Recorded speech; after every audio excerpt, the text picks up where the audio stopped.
Assalamualaikum warahmatullahi wabarakatuh. Salam Om Swastiastu, Namo Buddhaya, salam kebajikan. Perkenalkan, saya Siti Herunisa Rahma SPAM, mahasiswa profesi apoteker, Universitas 17 Agustus 1945. Bertugas sebagai moderator dengan tema webinar hari ini yang berjudul Pengenalan Penyakit TBC, Gejala dan Pencegahannya.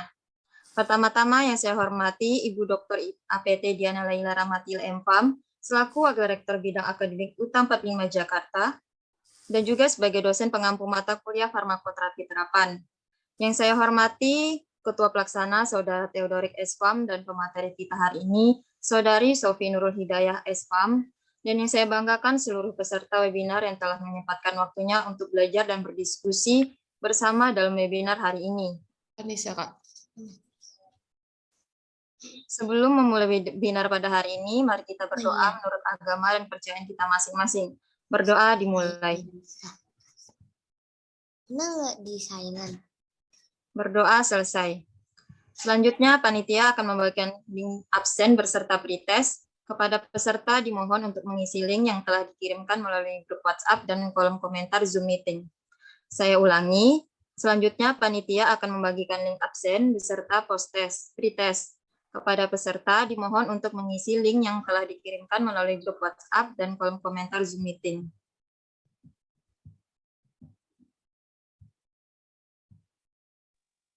Baiklah, sambil mengisi absen dan mengerjakan pretest, izinkan saya membaca ketentuan dan tata tertib webinar dan susunan acara webinar pada hari ini.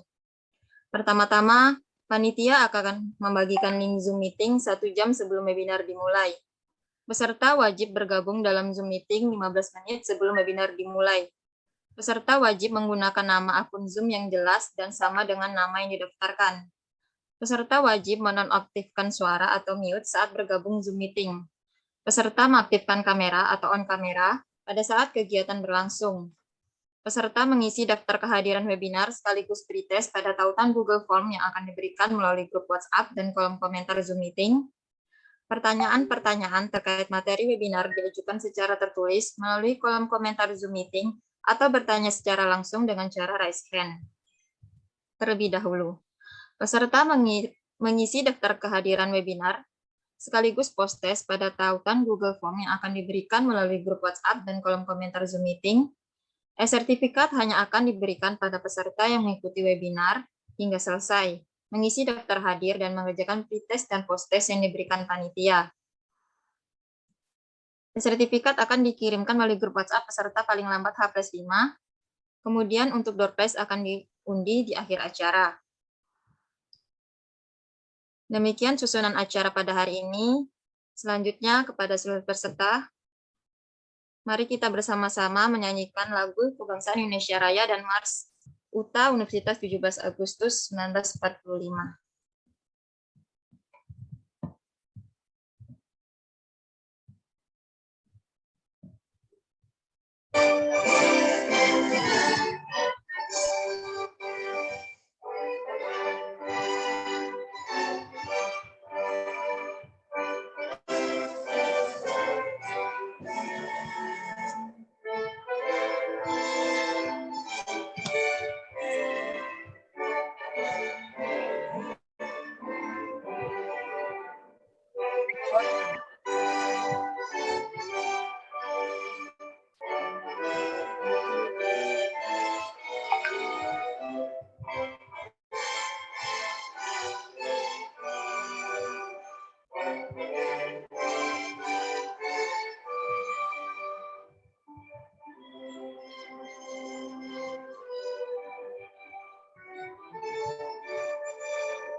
Selanjutnya, kita akan mendengarkan sambutan dari Ibu Dr. APT Diana Laila Ramatila MPham, selaku Wakil Rektor APT, selaku Wakil Rektor Bidang Akademik UTA 45 Jakarta, dan juga sebagai dosen pengampu mata kuliah farmakoterapi terapan.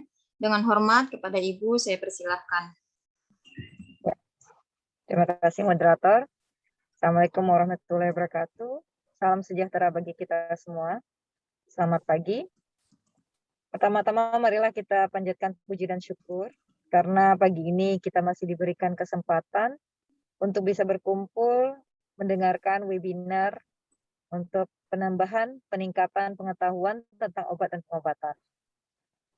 Kegiatan ini merupakan proyek mahasiswa apoteker yang mana sebelum pandemi COVID-19 dilakukan secara offline ke puskesmas ataupun daerah-daerah sekitar UTA 45 Jakarta. Namun kegiatan ini berubah menjadi webinar karena walaupun keadaan pandemi COVID-19, maka kegiatan proyek seperti ini memang harus dilakukan untuk mengaplikasikan ilmu teori sehingga mahasiswa bisa lebih mengasah soft skill yang harusnya dapat dikembangkan di tengah-tengah masyarakat. Selain itu adalah webinar ini bertujuan untuk memberikan edukasi dan konseling kepada masyarakat tentang obat dan pengobatan. Dan pastinya webinar ini juga memperkenalkan peran dan fungsi apoteker di tengah-tengah masyarakat. Mudah-mudahan webinar ini dapat memberikan manfaat bagi kita semua dan apa yang kita tidak tahu sebelumnya bisa menjadi tahu dari webinar ini dan bisa kita aplikasikan di tengah-tengah kehidupan sehari-hari. Mungkin itu saja dari saya. Selanjutnya saya kembalikan ke moderator. Saya akhiri. Assalamualaikum warahmatullahi wabarakatuh. Terima kasih. Waalaikumsalam warahmatullahi wabarakatuh. Baik, terima kasih Ibu Dr. APT Diana Laila Ramatila MPham atas sambutan dan dukungannya pada hari ini. Selanjutnya, kita akan mendengarkan sambutan dari Saudara Theodorik SPham selaku Ketua Pelaksana Webinar. Kepada Saudara Theodorik SPham, dengan hormat saya persilahkan. Baik, terima kasih atas waktunya. Assalamualaikum warahmatullahi wabarakatuh. Selamat pagi, salam sejahtera untuk kita semua. Salam, Om Swastiastu, Namo Buddhaya, salam kebajikan. Yang terhormat Ibu Dr. Apoteker Diana Laila Ramatila MPham, selaku Wakil Rektor 1, Bidang Akademik, Universitas 17 Agustus 1945, Jakarta. Yang saya hormati teman-teman panitia webinar, serta peserta webinar yang terhubung secara online. Puji syukur kita panjatkan kehadirat Allah Subhanahu wa Ta'ala, Tuhan yang Maha Esa, karena atas limpahan rahmat dan karunia-Nya pada hari ini tanggal 20 November 2021 kita semua dapat mengikuti webinar yang berjudul Pengenalan Penyakit TBC, Gejala dan Pencegahannya. Sebelumnya, saya ucapkan terima kasih kepada teman-teman yang telah menyempatkan waktunya untuk menghadiri dan mengikuti acara webinar ini. Saya harap teman-teman dapat mengikuti acara webinar ini dengan sebaik-baiknya sampai acara selesai, sehingga teman-teman bisa mendapatkan ilmu yang bermanfaat. Mungkin itu saja yang dapat saya sampaikan. Saya mewakili panitia webinar. Mohon maaf jika dalam acara webinar ini kami melakukan kesalahan. Akhir kata, terima kasih. Wassalamualaikum warahmatullahi wabarakatuh.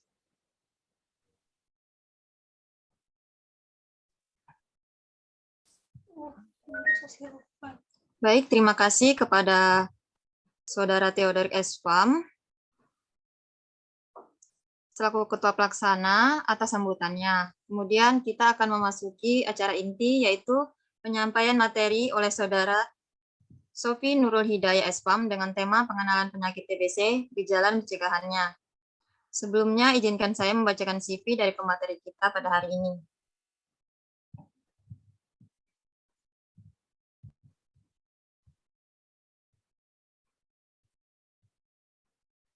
Next.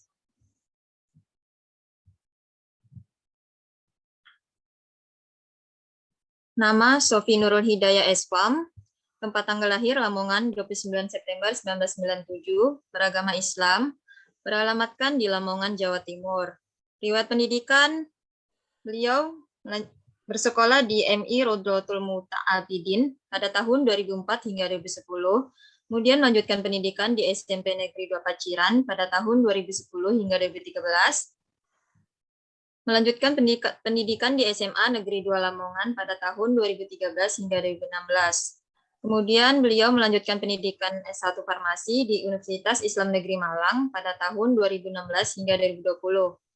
Selanjutnya melanjutkan profesi apoteker Universitas 17 Agustus 1945 Jakarta pada tahun 2021 hingga sekarang. Demikian CV dari pemateri kita. Selanjutnya saya persilahkan Saudari Sofi Nurul Hidayah Esfam untuk memaparkan materi webinar hari ini dengan tema pengenalan penyakit TBC, gejala dan pencegahannya. Dengan hormat kepada pemateri, saya persilahkan. Assalamualaikum warahmatullahi wabarakatuh. Baik, terima kasih kepada moderator yang telah memberikan saya kesempatan untuk mempresentasikan webinar dengan tema pengenalan penyakit TBC, gejala dan pencegahannya. Next. Sebelumnya di sini apakah ada yang sudah mengetahui apa itu penyakit tuberkulosis?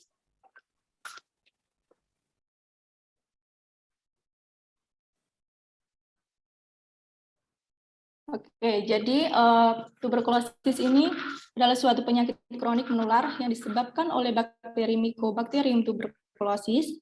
Bakteri ini berbentuk batang, bersifat tahan dan asam, sehingga sering dikenal dengan basil tahan asam atau BTA. Sebagian besar kuman tuberkulosis sering ditemukan menginfeksi parenkim paru dan menyebabkan tuberkulosis paru. Namun, bakteri ini juga memiliki kemampuan menginfeksi organ tubuh lainnya, yaitu TB ekstraparu seperti pleura, kelenjar limfe, tulang, dan organ ekstraparu. Next, Kak, ke atas.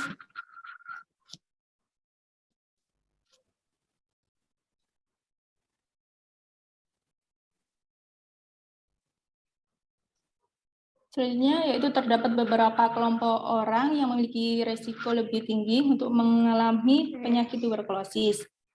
Kelompok tersebut adalah orang dengan HIV positif dan penyakit imunokompromis lain, dan orang yang mengonsumsi obat imunosupresan dalam jangka waktu panjang, perokok, konsumsi alkohol tinggi, anak usia kurang dari 5 tahun, dan lansia, memiliki kontak erat dengan penderita penyakit TB aktif yang infeksius, berada di tempat dengan resiko tinggi terinfeksi tuberkulosis, contohnya seperti lembaga permasyarakatan, kemudian fasilitas perawatan jangka panjang, dan petugas kesehatan. Next. Berikut gejala TBC. Untuk gejala respiratorik seperti batuk berdahak lebih dari 2 minggu, batuk berdarah, sesak nafas, nyeri dada, dan untuk gejala sistemiknya demam, anoreksia atau gangguan makan, keringat malam, penurunan berat badan. Nah, apabila sudah ada tanda gejala seperti ini, maka segera periksa ke dokter. Obatnya ini gratis ya Bapak, Ibu, dan teman-teman. Dan kalau sudah terkena TB, maka harus hati-hati. Karena TB ini kan salah satu penyakit yang mudah terkena corona. Apalagi kita sekarang kan masih dalam pandemi corona, jadi harus lebih waspada. Next. Selanjutnya terdapat penularan tuberkulosis, yang mana ini terbagi menjadi 2, yaitu penularan secara langsung dan tidak langsung. Untuk penularan secara langsung dapat terjadi ketika sedang berhadapan dengan penderita, seperti melalui dahak, bersin, ludah, atau hembusan nafas penderita TBC.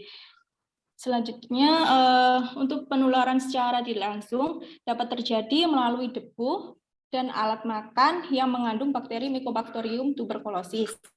Next.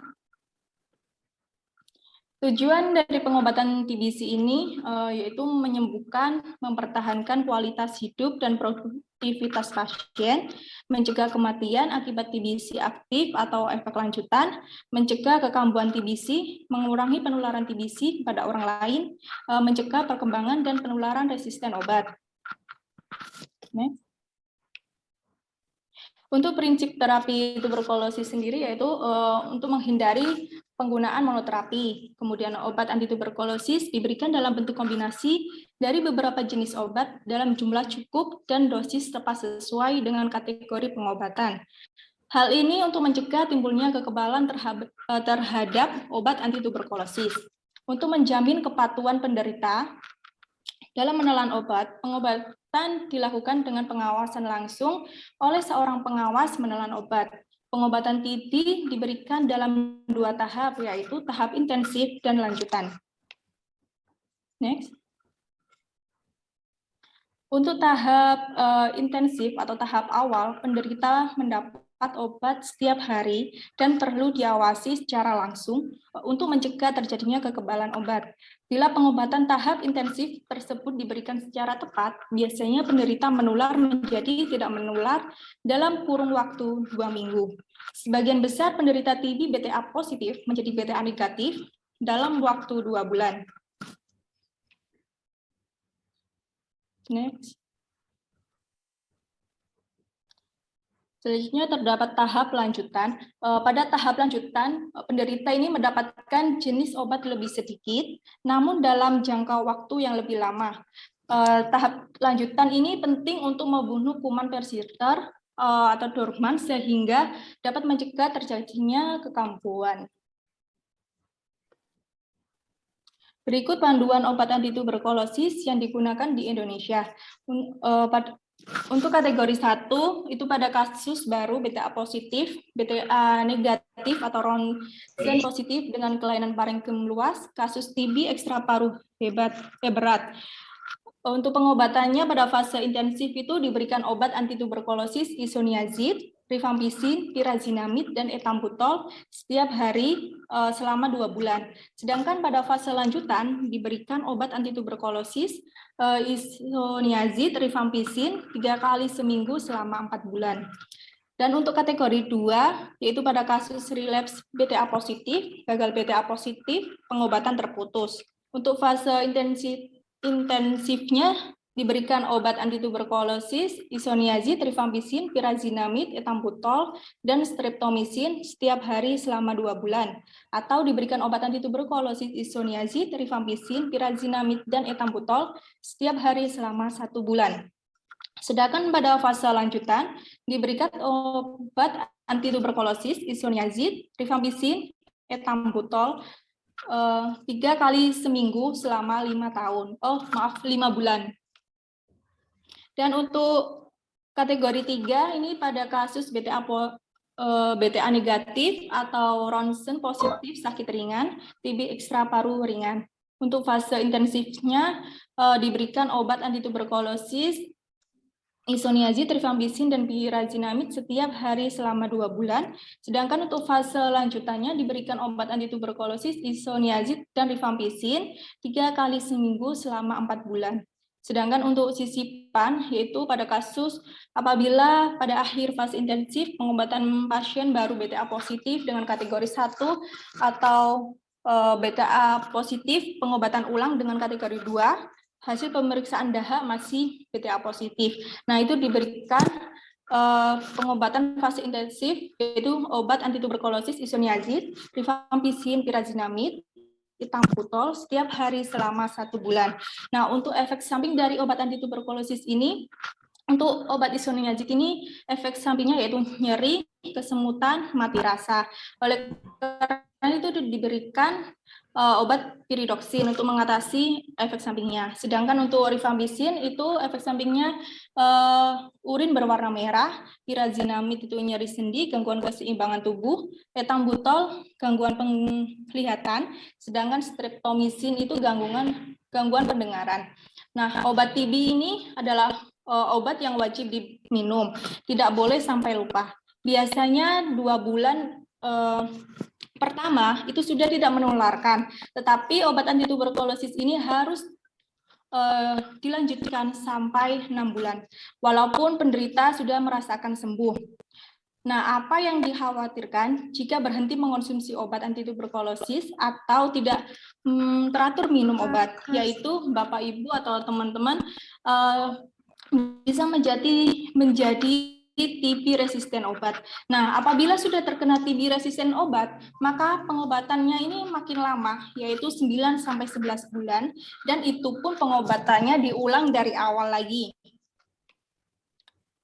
Next. Nah, untuk penyebab salah satu penyebab tuberkulosis yang tidak sembuh yaitu dikarenakan penderita tidak patuh mengonsumsi regimen obat, kemudian sehingga kuman ini menjadi kuat karena kebal. Resiko resisten obat antituberkulosis yang pertama, penderita tidak patuh melakukan pengobatan. Kemudian kegagalan menggunakan obat antituberkulosis, pengguna tunggal obat antituberkulosis tidak tepat, jumlah bakteri yang besar, penderita dengan infeksi HIV, dan absorpsi obat yang kurang baik. Next.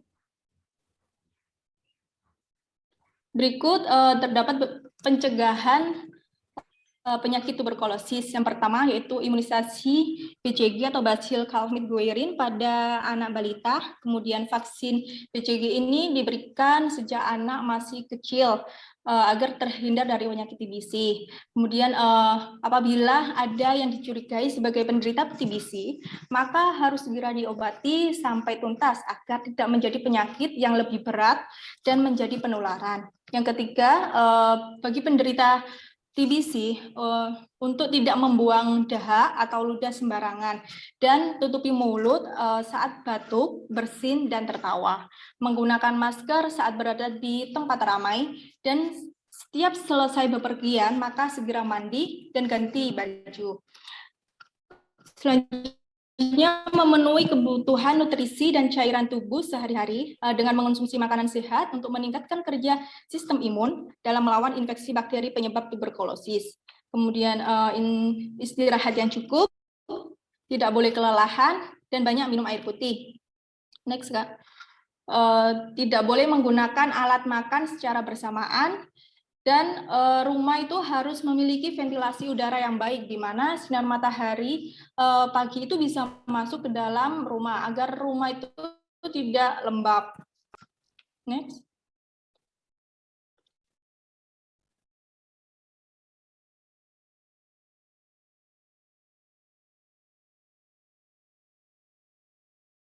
Ini daftar pustaka yang saya gunakan, dan sekian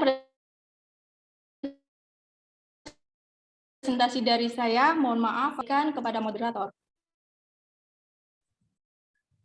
Baik, terima kasih kepada Saudari Sofi Nurul Hidayah SPAM atas pemaparannya. Selanjutnya kami membuka sesi diskusi tanya-jawab sebanyak 3 pertanyaan. Kepada peserta yang ingin bertanya, disilakan untuk raise hand terlebih dahulu atau mengajukan pertanyaan melalui kolom komentar Zoom meeting.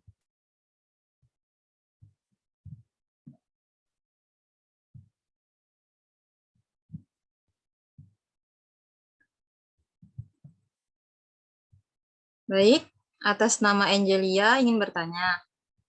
Untuk pengobatan TBC ini kan selama 6 bulan. Apakah ada efek samping dari penggunaan obat TBC tersebut apabila digunakan dalam jangka panjang? Bagaimana pemateri? Apakah ingin langsung dijawab atau ingin ditampung terlebih dahulu? Baik, langsung saya akan menjawab pertanyaan dari Saudari Angelina. Angelin, untuk pengguna obat TBC selama 6 bulan, apakah ada efek samping jika digunakan dalam jangka waktu panjang ya? Ya. Oke, jadi obat-obatan TBC ini memang ada efek sampingnya. Seperti obat isoniazid, itu efek sampingnya yaitu kesemutan, kemudian kenaikan asam urat. Kemudian untuk efek sampingnya rifampicin dapat menyebabkan urin atau kencing berwarna merah. Kemudian untuk pirazinamid itu dapat menyebabkan gangguan keseimbangan pada tubuh, etambutol itu gangguan penglihatan, dan streptomisin itu gangguan pendengaran. Itu efek sampingnya, Kak. Baik, apakah Saudara Angelia telah paham atau masih ada yang belum jelas?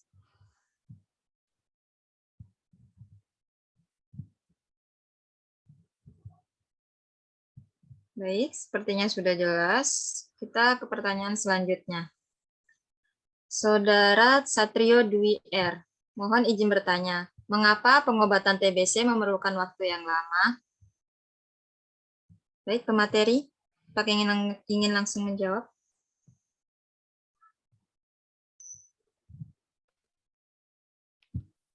Baik, saya akan menjawab pertanyaan dari Satrio Dwi R. Mengapa pengobatan TBC ini memerlukan waktu yang lama? Karena bakteri TBC ini kan dapat hidup berbulan-bulan pada tubuh kita, walaupun sudah diberi antibiotik, di mana bakteri TBC itu sendiri memiliki daya tahan yang kuat, sehingga pada pengobatan TBC ini memerlukan waktu 6 bulan sampai 9 bulan. Jadi walaupun gejala TBC sudah hilang, pengobatan harus tetap dilakukan hingga benar-benar sembuh. Karena sebenarnya bakteri TBC ini kan masih berada dalam tubuh dalam keadaan aktif dan siap membentuk resistensi terhadap obat. Nah, resistensi itu sendiri yaitu kebal. Jadi bakterinya itu kebal tersebut. Jadi atau dibunuh setelah diberikan maka akan berbalik menjadi kuat dan kebal walaupun telah diberikan antibiotik. Kemudian untuk pengobatan antibiotik ini sendiri diperlukan kombinasi dari beberapa obat agar dapat melawan kuman TBC dalam berbagai fase. Baik, kepada Saudara Satrio Dwi R, apakah masih ada yang belum jelas atau sudah paham?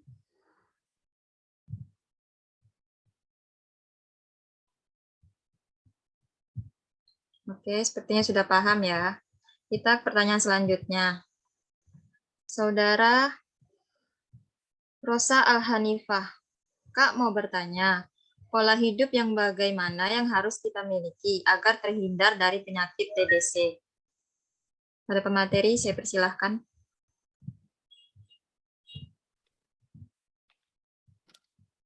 Baik, saya akan menjawab pertanyaan dari Rosa Al-Hanifah.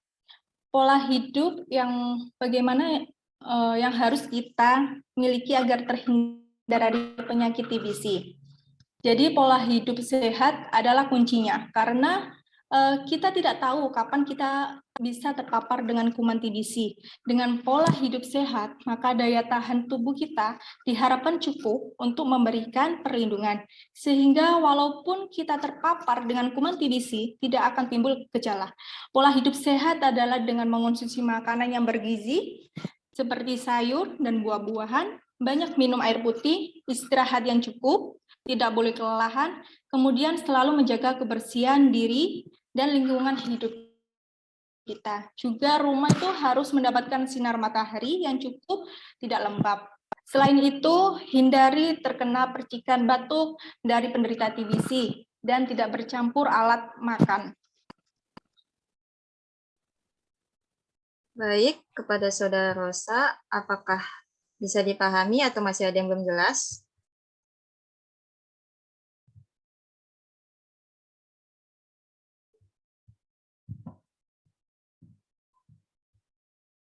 Baik, sudah paham.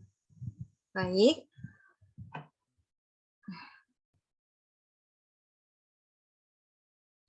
Baik, demikianlah izinkan saya membacakan notulen webinar kita pada hari ini. Penggunaan obat TBC dalam jangka panjang selama 6 bulan memiliki efek samping seperti obat isoniazid, memiliki efek samping kesemutan, rifampicin dapat menyebabkan urin atau kencing warna merah, kemudian pirazinamid dapat menyebabkan kenaikan kadar asam urat, etambutol yang dapat menyebabkan gangguan penglihatan, juga ada streptomisin yang dapat menyebabkan gangguan keseimbangan dan pendengaran tubuh. Kemudian pengobatan TBC memerlukan waktu yang lama karena bakteri TBC dapat hidup berbulan-bulan pada tubuh walaupun sudah diberi antibiotik. Karena bakteri TBC memiliki daya tahan yang kuat, sehingga pada pengobatan TBC memerlukan waktu 6-9 bulan, di mana walaupun gejala telah hilang, pengobatan harus tetap dilakukan hingga benar-benar sembuh agar tidak menimbulkan resistensi. Kemudian pola hidup yang harus kita miliki agar terhindar dari penyakit TBC adalah pola hidup yang sehat, agar tidak terpapar kuman TBC. Dengan pola hidup sehat, maka daya tahan tubuh akan semakin meningkat dan dapat memberikan perlindungan.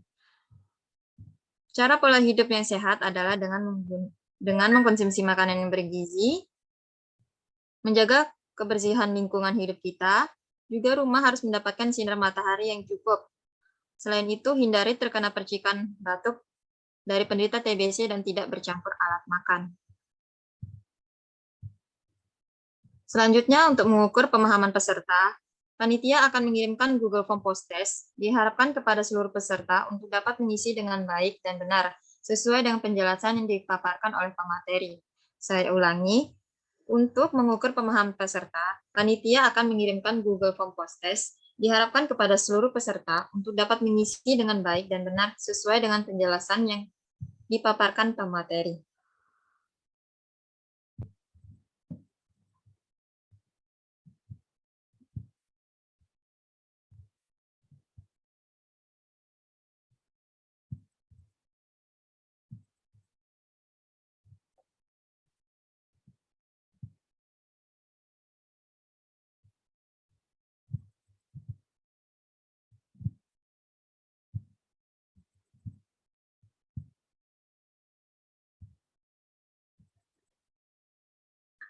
Saya beri waktu 5 menit untuk peserta mengerjakan.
Baiklah, tibalah kita di penghujung acara. Sebelum mengakhiri webinar kita pada hari ini, terlebih dahulu panitia akan melakukan undian untuk melihat 3 nama peserta yang beruntung mendapatkan door prize pada hari ini. Kepada panitia dipersilahkan.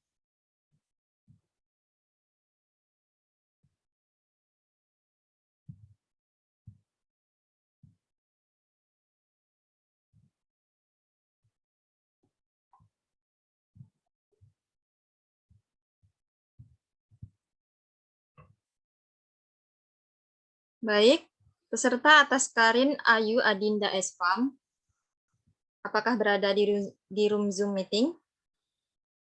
Jika ada, tolong raise hand.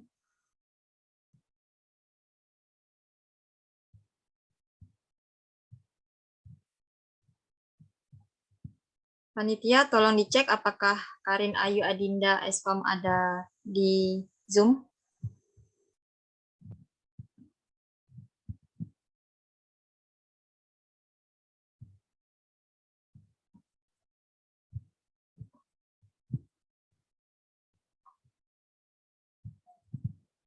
Bagaimana panitia?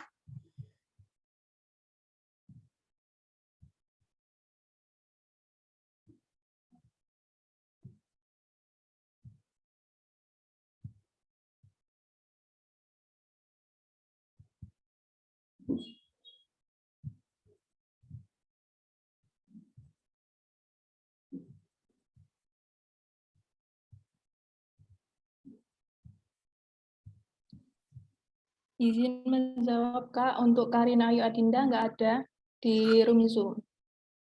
Baik, jika tidak ada, kita akan melakukan undian ulang. Panitia, dipersilahkan.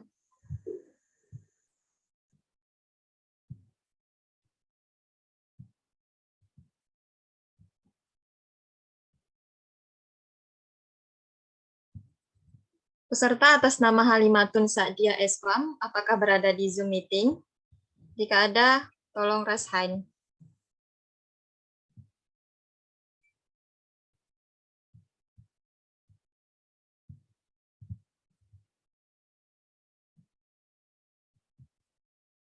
Panitia, tolong dicek apakah peserta atas nama Halimatun ada di room Zoom.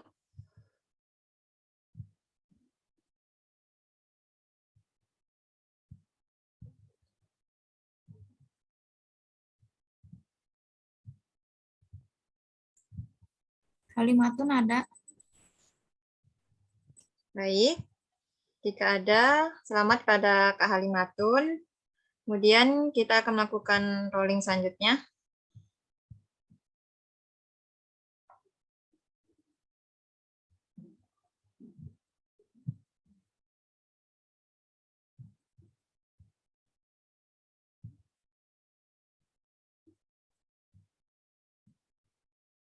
Double ya, lakukan undian ulang.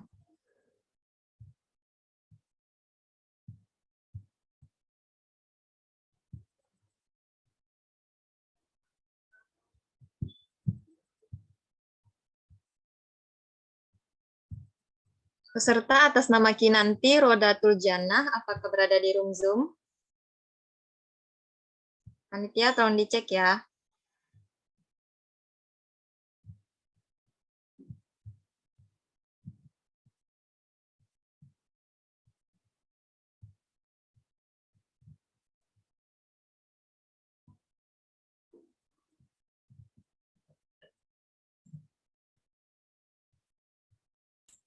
Nggak ada, Kak. Next. Oke, next. Kita rolling lagi.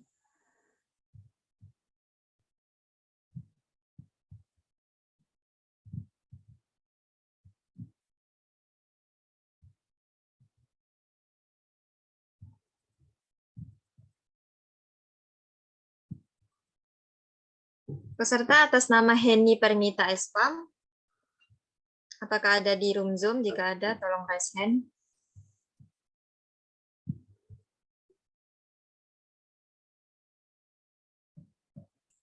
Ini ada, Kak.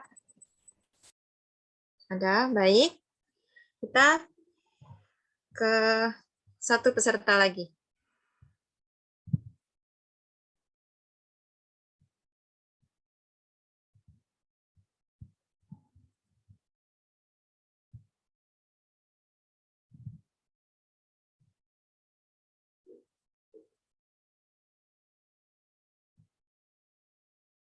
Peserta atas nama Desta Genova Espam, apakah berada di room Zoom?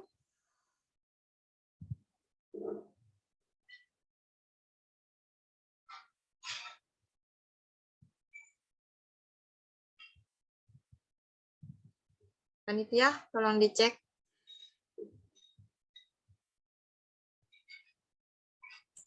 Desta nggak ada. Oke, kita lakukan rolling kembali.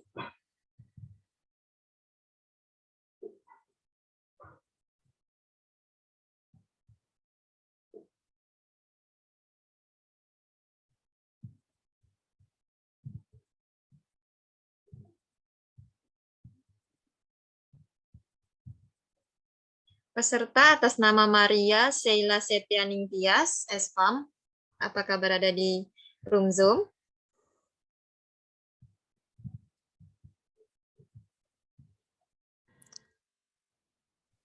Maria kelihatannya nggak ada. Next. Oke, next. Kita rolling kembali.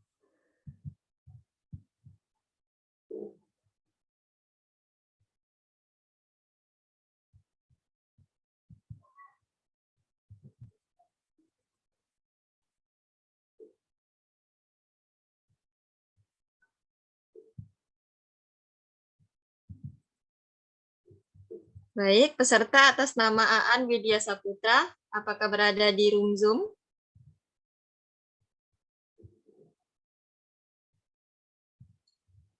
Peserta atas nama Aan Widya Saputra.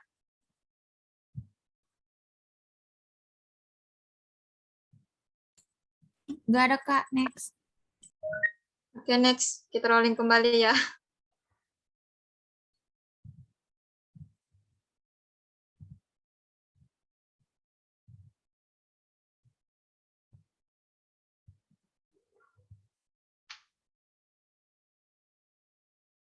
Peserta atas nama Nurul Huda, apakah berada di room Zoom?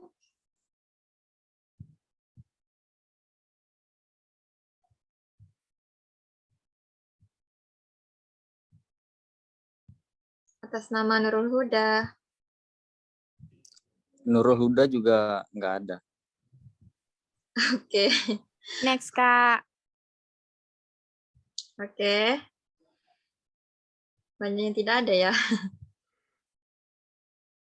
Mungkin jaringannya.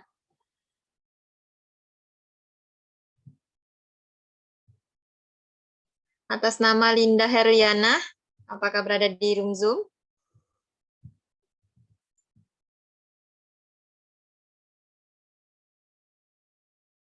Linda Heriana.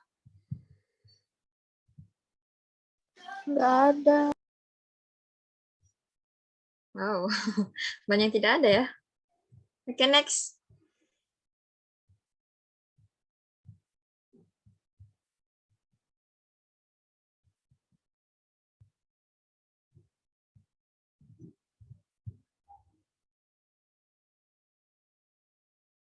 Atas nama Angelin Tamara Wijaya Espam, apakah berada di room Zoom?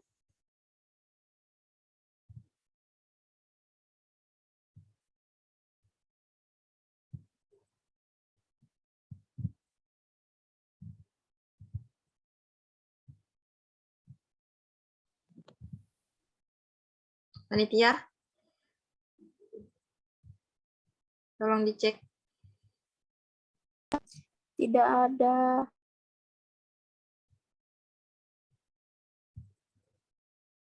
Oke, kita rolling kembali ya. Untuk satu peserta lagi.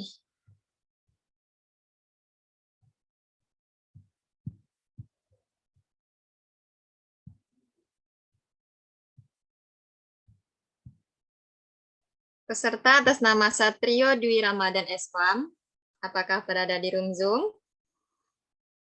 Ini bertanya tadi ya.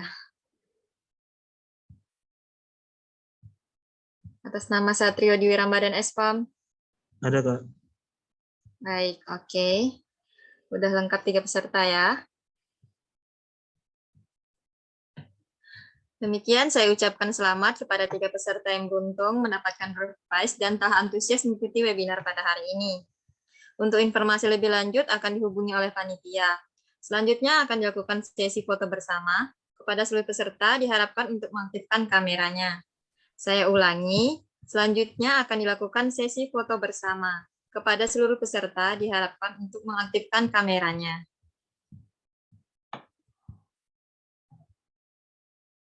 Ayo peserta. Untuk panitia apakah sudah siap?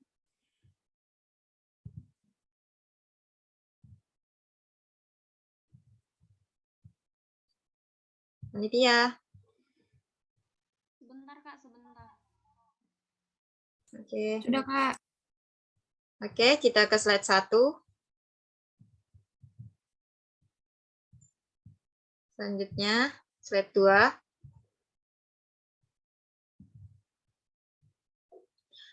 Oke. Demikianlah acara pada hari ini. Saya ucapkan terima kasih kepada Ibu Dr. APT Diana Laila Rahmatila MPAM dan kepada pemateri kita pada hari ini, Saudari Sofi Nurul Hidayah SPAM, serta seluruh panitia yang bertugas dan kepada seluruh peserta webinar atas antusiasmenya sehingga webinar dengan tema pengenalan penyakit TBC, gejala dan pencegahannya berjalan dengan penuh hikmat.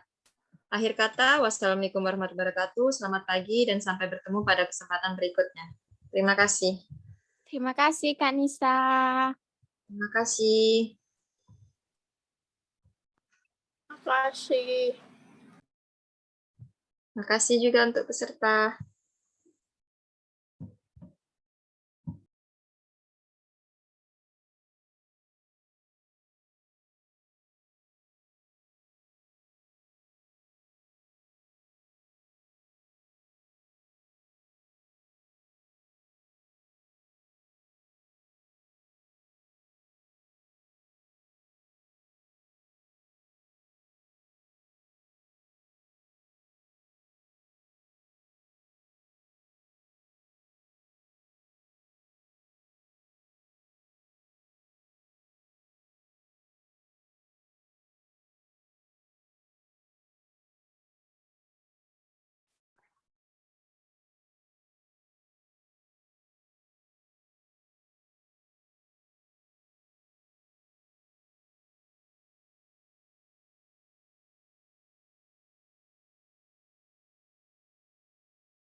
Guys, ini udah apa belum?